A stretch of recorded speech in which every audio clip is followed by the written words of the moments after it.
नमस्कार साथियों, स्वागत है आपका ठेठ बात पर। आज हम मौजूद है बांदीकुई रेल नगरी में और यहाँ हम कुछ स्थानीय लोगों से बातचीत करेंगे और यहाँ की समस्या के बारे में जानेंगे। जो हमने एक तरफ देखा कि बांदीकुई में विकास की राह बढ़ रही है, दूसरी तरफ लोग बहुत परेशान हो रहे हैं जिनके घर जमीन मकान आए हुए हैं। उसी तरह हम एक भाई साहब से बात कर रहे हैं जिनके पूरी दुकान और मकान दोनों इस अतिक्रमण में टूटने वाले हैं। ना उनके पास कमाने का साधन रहने वाला है, ना फिर रहने का। तो उस हिसाब से उनकी परेशानियां जानते हैं और उनसे पूछते हैं कि उनका इसमें क्या बोलना है। नमस्ते भैया। नमस्ते सर। क्या नाम है आपका? मेरा नाम नरेश कुमार सैनी है। ये जो सरकार कर रही है विकास का काम, वो अच्छा कर रही है। मैं खुद भी बीजेपी का सपोर्टर हूँ, शुरू से ही उनको वोट देते आ रहे हैं और बीजेपी को मैं बहुत ज़्यादा पसंद करता हूँ। और विकास के नाम पर अब इन्होंने जैसे बांदीकुई में सड़क चौड़ाईकरण के लिए ये 30 फुट रोड का ये जो कर रहे हैं, उसमें मेरा खुद का एक मकान है जो आधे से ज़्यादा जा रहा है, दुकान जा रही है और अब इसमें मेरा धंधा भी छिप जा रहा है। मैं बच्चों को क्या क्या खिलाऊं, मकान जा रहा है, बच्चों को कहाँ रखूं, ये सबसे बड़ी समस्या है। तो मेरा सरकार से निवेदन है कि वो हमारे ऊपर ध्यान दें और हमारे जैसे जो अन्य यहाँ पर रह रहे हैं सभी, उनके बाल बच्चों के बारे में सरकार सोचे। और अगर आपको विकास करना है तो आप विकास खूब कराएं, लेकिन हमारे रहने के लिए, हमारे धंधे के लिए व्यवस्थाएं करवाएं, कुछ मुआवजा दिलवाएं। केवल निशान लगा लगा करके और ज़बरदस्ती से उनको तुड़वाए जा रहे हैं, इसको बंद करें। और इसमें आप मेरी सरकार से ये प्रार्थना है कि ये जो भी कार्य कर रहा है इसको आप विकास के लिए, अगर ये ज़रूरी है तो आप इसको करवाएं, उसमें कोई दिक्कत नहीं है। लेकिन जो रह रहे हैं, जो यहाँ से कमा के खा रहे हैं दुकानों पे, जो अपने बाल बच्चों को, हम 50 साल से यहाँ रह रहे हैं और पूरा मकान मेरा जा रहा है, तो मैं बाल बच्चों को लेकर के कहाँ जाऊँ। अब मेरी बच्ची 12वीं क्लास में है, उसके बोर्ड का एग्ज़ाम है। छोटे बच्चा 5वीं क्लास में है, उसके बोर्ड का एग्ज़ाम है। एग्ज़ाम के दिनों में इस तरह से इनको डिस्टर्ब करेंगे और मेरे पास रहने के लिए कोई व्यवस्था नहीं है, बच्चों को खिलाने के लिए कोई व्यवस्था नहीं है, क्योंकि ये दोनों ही जा रहे हैं। तो मेरी सरकार से ये निवेदन है कि इस ओर ध्यान दे और हमारे लिए कुछ व्यवस्थाएं करवाएं, हमको मुआवजे की व्यवस्था करवाएं और जो भी आपको करना है वो करें जो उचित लगे। लेकिन जो हम जैसे यहाँ रह रहे हैं उनके लिए भी सरकार सोचे।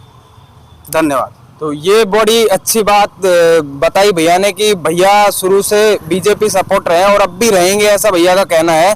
उसके बावजूद भी जैसे यहाँ पर विधायक हैं जो बीजेपी के ही हैं और उनका लोगों से हमने चर्चा की बात की, तो लोगों का कहना है कि वो जो हमारे मुखिया जी हैं राजस्थान के, उनकी जो योजना है उनको धरातल पे लाने का काम करते हैं एक तरीके से। और भैया का कहना है विकास भी हो रहा है, पर इन तरफ भी उनको ध्यान देना चाहिए कि ये भैया की अब जो समस्या है इनको कहाँ जाएंगे, कैसे मैनेज करेंगे सारी चीजें। और भी हम स्थानीय यहाँ के लोगों से बातें करेंगे और उनका पता करेंगे। क्या नाम है आपका? मेरा नहीं है। आपके भी अतिक्रमण में दुकानें आ रही हैं? हाँ जी, आ रही है और हमने पहले 20 फुट पहले रोड छोड़ दिया था, इसके बाद में हमारे 10 फुट जमीन और जा रही है। मतलब 20 फुट रोड पहले आगे छोड़ने के बाद भी 10 फीट जमीन जा रही है। तो आप भैया ने अभी हमें बताया था कि 30 फीट जा रही है, उस हिसाब से आपका 10 तो बनता ही है, क्योंकि 20 वो और 30 उसके बाद भी जा रही है। हाँ, 10 जा रही है। अब ये 20 फुट हमने पहले ऑलरेडी छोड़ी हुई है। हमारी जो खातादारी की जमीन है ये हमारी खातादारी की जमीन है, इसमें भी हमने 20 फुट छोड़ के बाद में 10 फुट और हो जा रही है हमारी, उसके बाद 10 फीट और जा रही है। हाँ, और मैं मतलब संत योनि में हूँ और मेरे पास अब कुछ रोजगार नहीं है। अब ये रोजगार है ये भी मेरा छीना जा रहा है। 20 फुट ले लो साहब, क्यों गरीबन को मार रहे हो? विधायक तो चाह रही है सब टूट जाए, खुद का आगे बना दिया रोड विधायक ने, खुद की जमीन निकलवा के चक्कर में और का यहाँ गरीबन की स्थिति कर रहे हैं। 20 फुट बहुत होगा रोड, 30 फुट में गरीबन की दुकान जा रही है। आगे जिनने 7 फुट 8 फुट बना रखे वही को तोड़ो जार करने, वहां से तोड़ दे लाओ।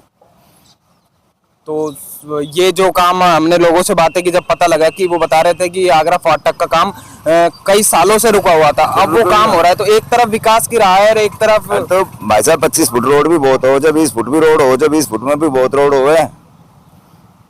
आदमी उनकी गरीबन की दुकान जा रही है, मैं गरीब आदमी खा जाएगा बेचारा, उनकी 5 फुट भी कौन बच रही है, उनको काई हो वो। तो उसमें बताया जा रहा है कि ओवरब्रिज के लिए 30 फुट रोड लिया जा रहा है। तो और बीच के लिए ले लो तो 150 तक ही कर रहे हैं। ये तो सबन को ही फोड़ रहे हैं, कोई ना बकस रहा, गरीब आदमी उनका होगा बेचारा उनको, उनके पास तो रह बागली का भी कौन रहे वो खेमे नंगो ना हो का नीचे उड़ो का वही साहब हो गए इनके ला रहे। तो मकान वगैरह अतिक्रमण इतना हो रहा है कि लोगों के ना घर बक्से जा रहे हैं, ना कुछ बक्से जा रहा है, ना कुछ मुआवजा मिल रहा है, कुछ मुआवजा नहीं। तो साथी ये कुछ स्थानीय लोग हैं यहाँ के, और काफी दूर तक फैला हुआ है यहाँ पे मामला। लगभग होगा 3 से 4 किलोमीटर के एरिया में पूरे जो घर मकान सब तोड़े जा रहे हैं, ना कोई मुआवजा मिल रहा है।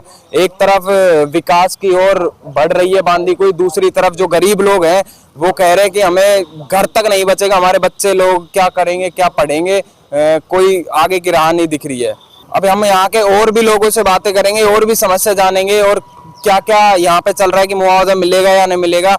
बने रहिए मेरे साथ, मैं मोहित गौड़, बांदी कुई से।